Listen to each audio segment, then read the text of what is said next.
back again, Levi. I'm doing a screen recording of this because I'm expecting somebody to drop in.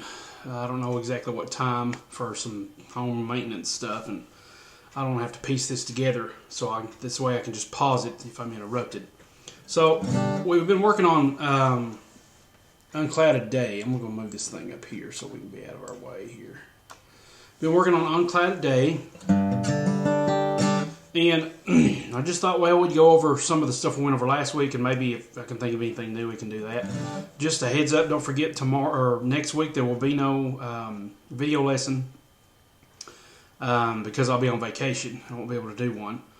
And also, I'm going to email you, so make sure to check your lesson notes. I'm going to email you about rescheduling your lessons for a little bit earlier in the day because whenever the summer's over, starting in August, I'll be having a couple extra students on Mondays at Peachtree Learning Center where I teach. So I'll definitely need to get with you on maybe scheduling you for earlier in the day, like maybe 12:30, something like that, if that works. That way I can make room for the other students and everything and have enough time to travel from my house to Peachtree. If it were in-person lessons all the time, I would just have you go over to Peachtree. But since we're only doing it once a month, then I'm fine with you just coming to the house and doing your in-person lesson once a month, like always, and then just doing the videos from the house the other time. So anyway, back to the lesson here. So far we just talked about doing the basic melody on Unclouded Day. Nothing really fancy. We wanted to make sure that we have an understanding of the basic melody and also lay the groundwork for the audience so that they can hear what the song is supposed to sound like, as well as later on when we get that established, then we can start working on, making things more advanced. So let's see what we can come up with today. So far we just basically, I think, went over this. I'll sing it and then we'll just go into a picking the melody. So we're going to be in G. Oh, they tell me of a home far beyond the sky. Oh, they tell me of a home far away. Oh, they tell me of a home where no storm clouds rise. Oh, they tell me of an unclouded day. Oh, the land of cloudless day.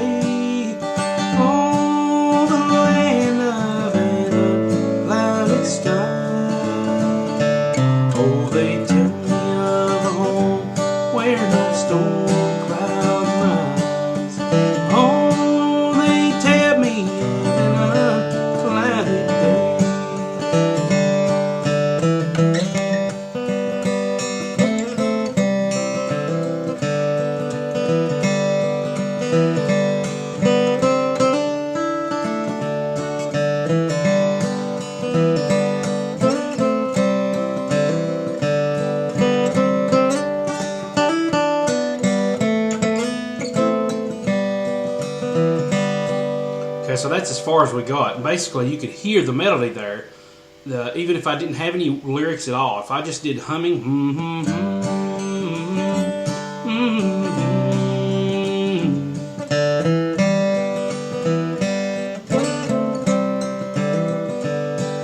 okay, well, I think we talked about this. As long as you keep that same shape, starting at the 4th fret with your middle finger, 3rd fret here on the G and the B string. So that can lead you straight to the C. If you're going to the C, you leave your first finger down and just hit the C chord because that open G serves as that melody note. Okay, and the other notes in that melody is the note here on the D string, 2nd fret in the C shape, the C chord. And or you can, if you don't want to do all three, you can skip the middle one here. So there's a lot of leeway here that you can work around. And I hope you had time to review the 3 videos that I sent to you last week. Check your lesson notes from last week, and it'll be a good idea to keep track of the lesson notes, like maybe in a separate folder in your email program, so that you can have access to all these videos when I'm sending them to you and not lose the links. But the improvising tips, the scale shape in G, the video that I sent you talks about, you know, that little shape, and it has that download handout with it that's totally free. So that's a good little thing to study, is those little notes there. And there's another video that I sent you called The Bluesy Side of Bluegrass. I think it is probably part 2 of the Wild Bill Jones video, but it goes over, you know, using like little minor third sounds. And probably even, you know, the difference between the 2nd fret and the 3rd fret. 2nd fret's more majory, 3rd fret's more minor, especially in the keys of G and D. So definitely check that video out. And also there's you can always go back to the Unclouded Day video that you watched at the first that got you inspired to play this, for some ideas that I might not remember to cover here, or that I won't cover because it'll just be redundant and repetitive of that video. So basically we start with our little melody, and there's a couple things I did that I wanted to show to you that's really cool. You might have seen as I did the very first thing. Now that's what I call a unison slide, and I can't remember if I've showed this to you or not. I probably haven't, because we haven't really done anything in G. This is about the only time I ever use this is in G. You can do it in D as well. Can't really do it in C, but you can do it in G and D. But in the key of G, I'm just going to slide. Now here's the difference. You can do a more of a happy sounding slide, and that's going to be from the 2nd fret. You're going to hit that open G string, and then while it's ringing, you're going to hit that D string at the 2nd fret and slide it up to the 5th fret, which would be right here. That would normally be a dot. So aim for the dot, okay? And if you have a dot on the 3rd and the 5th, then aim for the 5th dot, or the 2nd dot here on the 5th fret.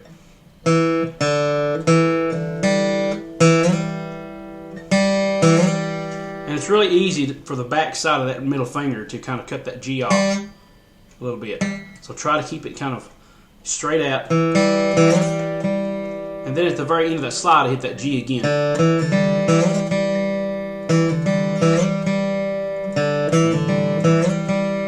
Okay, and you can also do it, that's more of the sound that we're going for in the Unclouded Day. If you wanted to do like maybe the 2nd go around, add a few more things, you could do it from the 3rd fret to the 5th fret, and you'd have more of a bluesy sound.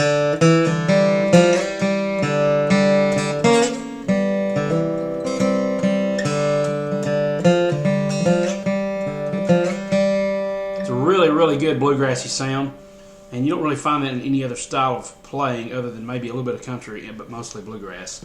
So that's the first thing I wanted to point out, is you can use that unison slide anytime you want to use that G for a melody note. Okay. The second thing was, when we get to D, I think like on the chorus or something, when I was singing earlier, I did this little run going back down to G.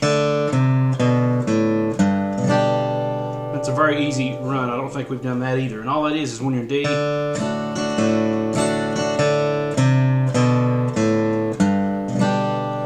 and that's just aiming for the 2nd fret. I'm going to do the open D, just a regular strum, alternating bass notes, D, down up, A, down up, and then here's the run, D string. That's the only note on the D string, and then you got 3 notes on the A string, so it's 2nd or 3rd, 2nd, open, and then the G note here on the E string, 3rd fret. So once you hit that note, then you've got the full G shape here. And if you want to, you can add that right there. And then the simplest G run you can find, that one right there, you've probably seen me use that many times on this song we just did earlier. So, far away, oh, they tell me. Okay? So, the cool thing is, once you get used to that, especially if you already have a rhythm guitarist in the background playing for you, they're kind of keeping a nice rhythm going. But if you're playing it by yourself, it kind of cuts all the sound off. Oh, they tell me I'm far away. Oh, they tell me. Then you're back to strumming. So what I usually do is I'll do a note. See. So I would do an upstroke after each note.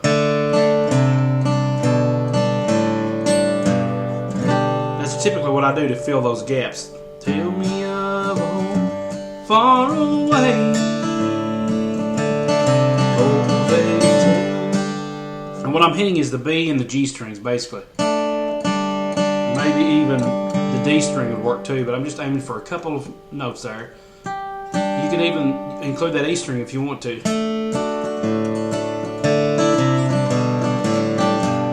But I find that it's easier not to fool that bottom E string because you're changing to the G and you're doing something over here while you're trying to focus on this over here. So I just stick with the B string.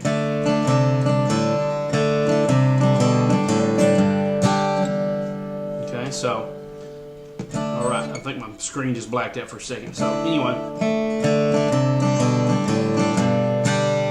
but for now, just focus on, it's all downstrokes too. It's kind of like that Carter style we talked about. So let's focus on that, and then you can go into the, let's see. Now the difference is, one of the things you got to be aware of is you're in the D shape here.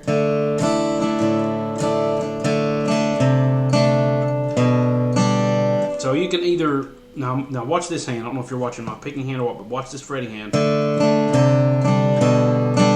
Notice when I get ready to hit that note here, as soon as I hit that D string, these two fingers are released, but I'm keeping this one held down, okay, because it's part of the G that's coming up. But these two fingers release so that they can be available here. Okay, so that's just a cool little lick, and if you want to get to G, you can just do a quick. Tell me of a home far away. Okay, there's several ways to do that. You've got about 3 frets to work with.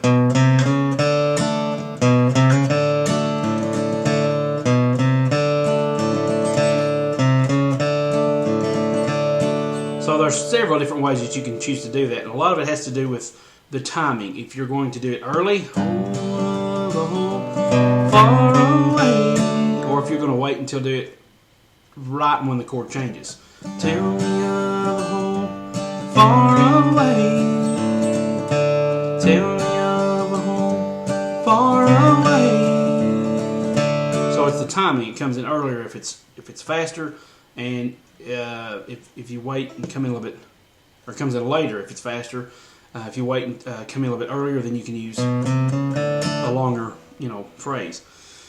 So today I figured we'd go over the second half. That's review. I figured we could go over the chorus of this song. I think we kind of touched on that, but I wanted to create a video based on that because we didn't really go over it in depth like we did on the verses. So let's start with the last half of the last part of the first verse. We're going into the chorus. I'll sing the last part and then we'll play the chorus. Let's see. They tell me a cloudy day.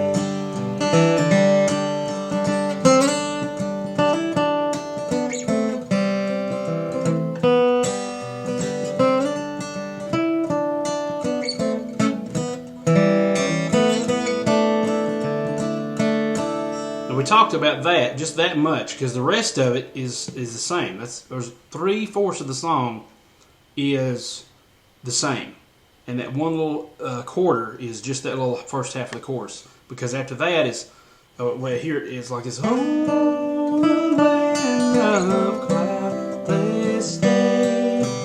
Oh, the land of clouded sky. Then it's back to the.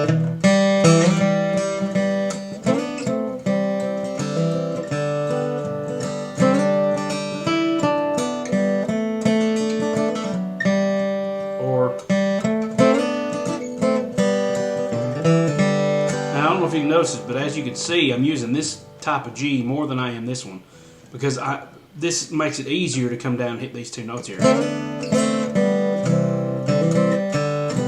and also this side. And that I'm just hitting maybe the D string, but definitely the G and the B together. You can hit the D, G, and the B, but it seems like it's got more power if you hit the G and the B.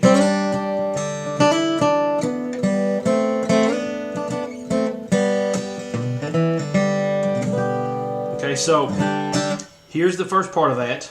we have to have "Oh, the land of cloudless day."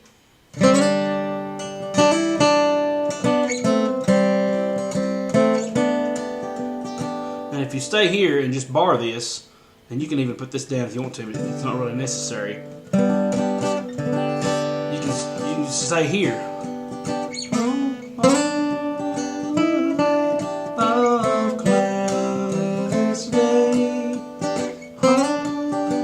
Back to that slide. You lift up, come back here with the first finger, and then do that.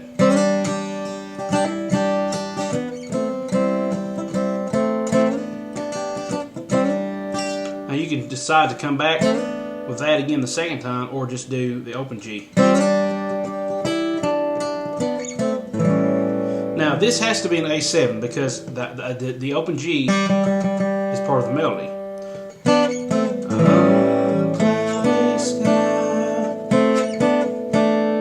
So, or you can do hammer on.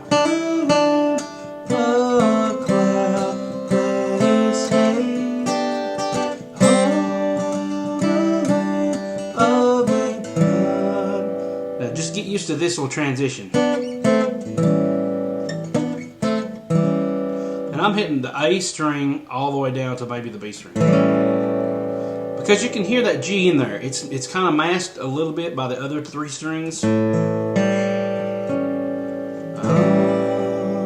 It's there, but like I said, it's a little masked, but that's fine.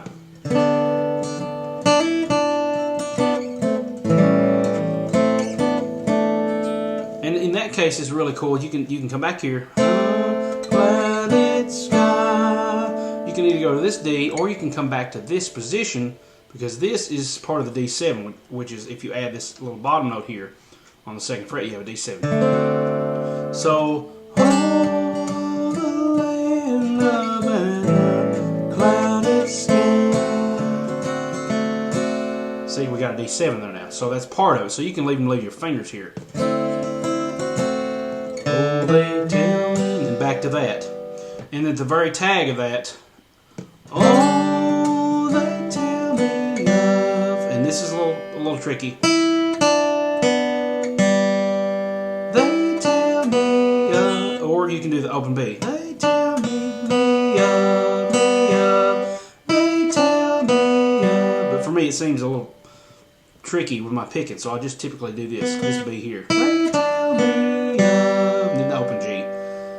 And now the trick is to aim for the 2nd fret here with your ring finger, because you're going to do this little slide again. Oh, they tell me of an and then you can end it numerous ways. Clouded day, unclouded day. Okay, so for the chorus, I mean, it's pretty easy. It's just a little bit different on the first half. The second half of the chorus is the exact same as, oh, they tell me of home, do. And at the end of that, the tag is, oh, they tell me of an unclouded day. You can do the D there if you want to. Oh, they tell me of an unclouded day. Because it gives, you can do this. Unclouded day. That's the part of the D7, like I said. Unclouded day. Or you can go to that D if you want that more of a real major D sound instead of just the 7th sound. Unclouded day. It's kind of a tricky switch from here to here. The ring finger is kind of held in reserve here until you get to this. Then you got to land on the 3rd fret here. Clouded day. Okay, so let's see what this sounds like all the way through. 1, 2, 3.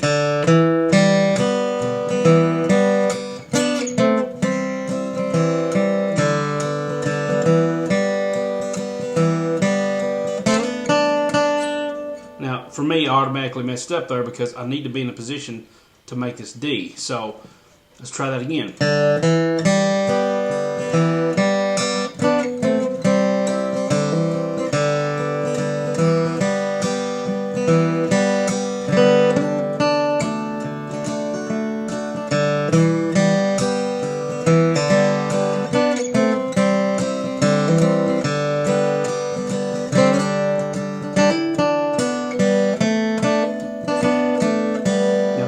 first half of that, or the last half of the verse too. You can do that too, like this. And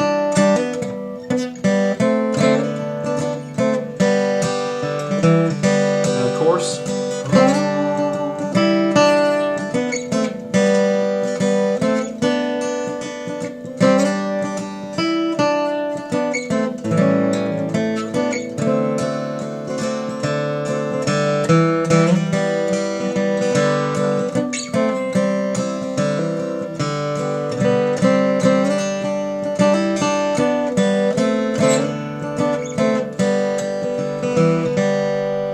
Now another cool thing you can do is what I call like a little banjo run. You know that little banjo run that they do? You can do that here.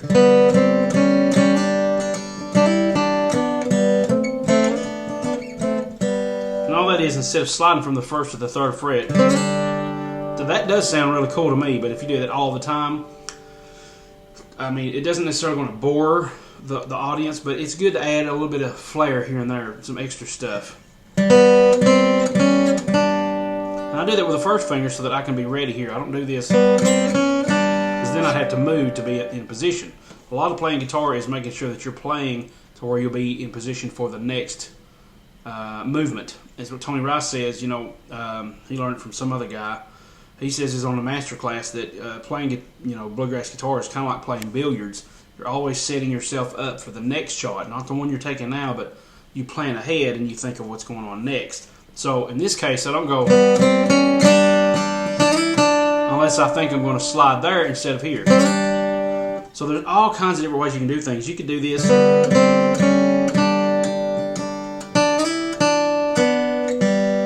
can do that as well, or just the first finger. Now, the only case you'd really use this one instead of this one is when you're playing really fast. Like you know, let's say you're in a jam session and they're playing this like at 20 miles an hour or something.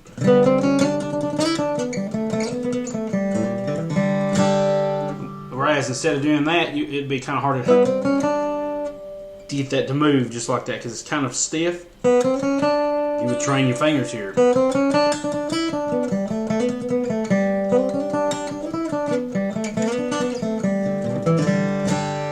Okay, so you got options there. Just taking it at the pace that we're working on, you can go.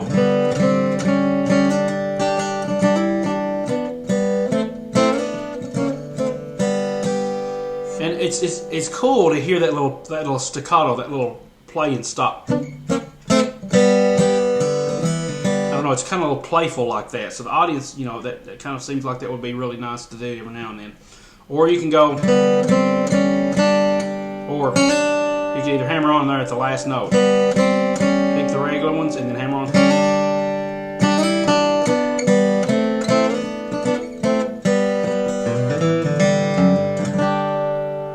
Okay. Alright, so that's basically the lesson I want to go over today for Unclouded Day. Was wanting to cover the review of what we did go over in the verse and definitely go over the chorus. Now, for the next lesson, I think we agreed to go ahead and just do videos all the way through August, so you won't even have to show up until September. But we'll get together on what time to show up at the house. Probably around 12:30, because I've got to talk to another student today about having his lessons moved to Peachtree as well, and he starts at 2 o'clock. So it'd be hard for me to see you at 1:30, and it'd be impossible for me to see you at 1:30 and then be over at Peachtree by 2 o'clock. Even if I pushed it back to 1, it would be pushing it to get there on time. So I'm thinking 12:30 may have to be it. But this other guy talked like he may want to change his schedule anyway. So I've got to talk to him today, and then we'll figure out something for sure. We got a month not to even have to worry about it. So for the next lesson, we'll probably go on over, just try to see what all other advanced things we can add to this. There are many different avenues we could work on this. And like I said, if you would just watch that improvising tips video that I sent you last week, improvising tips, an easy scale shape in G. This will get you out of that comfort zone of thinking, well, I have to be here all the time. I have to be in the first 3 frets playing my G, my C, and my D, and I can't play anything outside that. We want to get you, out of that rut. Most people get stuck here and they're afraid to play anything up here because they don't know what they're doing. So if you just get used to going back and forth between these, these two areas right here, you've already got the up to the 5th fret.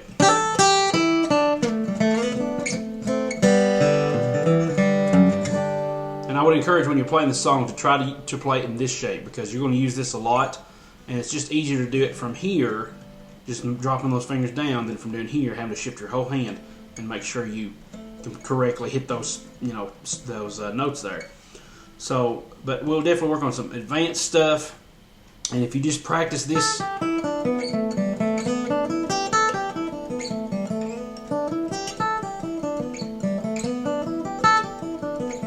practice that shape up and down, back and forth, any other way you can think of.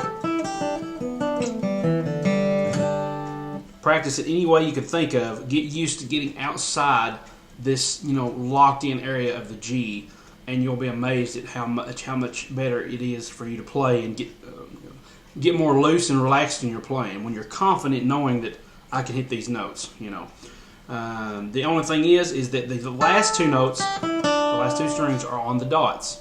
It's the middle one that's not on the dot, and usually you lead with that middle finger.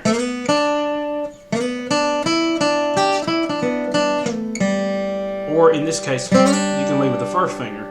But most of the time when I'm playing this, I find myself leading with the middle finger. So I need to make sure I go from the 2nd or even from the 3rd, but hitting the 4th note. That's my target note I want to hit.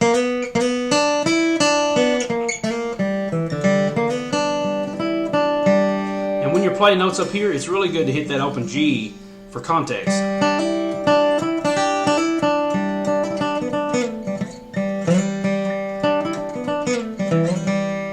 So there's all kinds of stuff you can do. Watch that video and it'll give you all kinds of ideas. Practice playing outside this area. And in 2 weeks, we'll come back with another video on more advanced stuff for Unclouded Day. Not only that, but for the key of G. When you're playing in the G shape, take these ideas and use them in other songs. Well, you could play Wildwood Flower in G.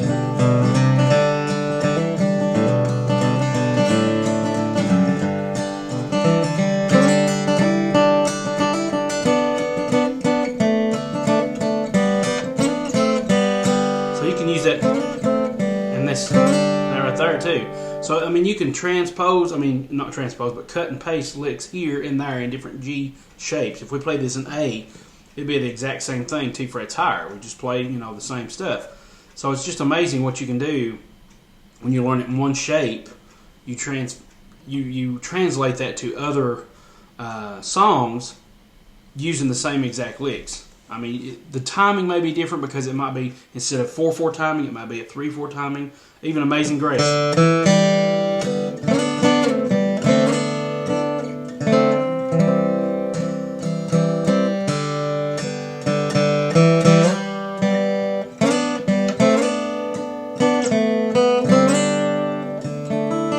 In this case, I want to make that D so I could not really slide. It'd be hard to slide with the ring finger.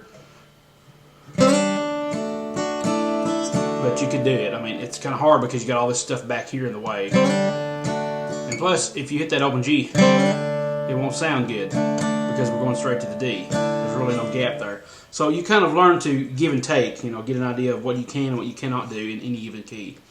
So we'll go ahead and call it quits for today, and go ahead and upload this for you so you can get to watching it.